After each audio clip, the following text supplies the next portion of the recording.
Tweet of the week. My tweet is from the portal British Polls. So, producer Cameron, if you can show this tweet now. They have reported, it's a very recent story just from yesterday, on two Polish women, Natalia Kowsin and Weronika Dawgul, who risked their own lives to pull people out of a burning car. So there's this big pile-up in Scotland. Basically, they were in the pile-up. I think it's something like 4 or 5 cars. And several people got trapped inside the cars with broken legs and things, which is a very common thing. And then one of the cars sets on fire, you've got a fuel tank that starts to burn.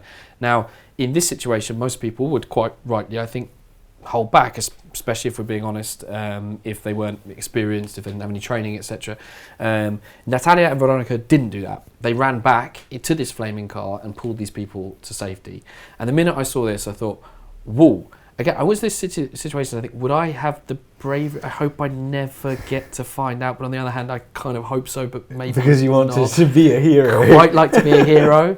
Natalia and Veronica are heroes. And again, I guess this is the theme of my episode, today's episode of Stefan and Paddy Show, which is just how amazing Polish women are. There's a few comments underneath this tweet with people saying this is just like what Polish women have been like throughout the course of Polish history. No, I think it definitely is, but it also reminds me of that wonderful story with the narwhal tusk. It wasn't the pole with the narwhal tusk, but nonetheless Actually, he did have a narwhal tusk, but just earlier. Did he? Inside the... I see. He was the one who took it out of Fishmonger's Hall.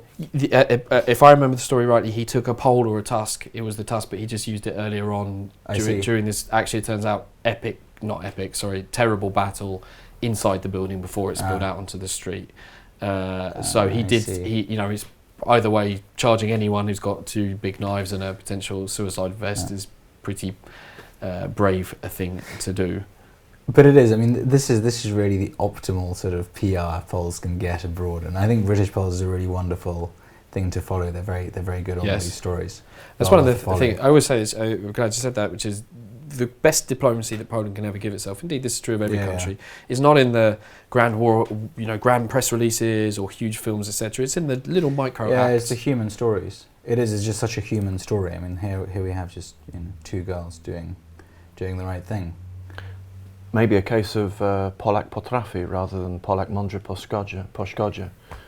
I think we're going to have to invite Stuart a little bit more often.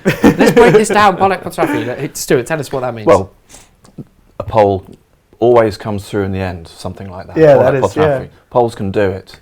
The opposite of what we were talking about before. There's something in this, isn't there? There's something about the grit, the determination, the sheer bloody-mindedness. We're not the first people to talk about this. It's, even Napoleon said he'd rather have 1 battalion of Polish soldiers rather than 10 battalions of French soldiers.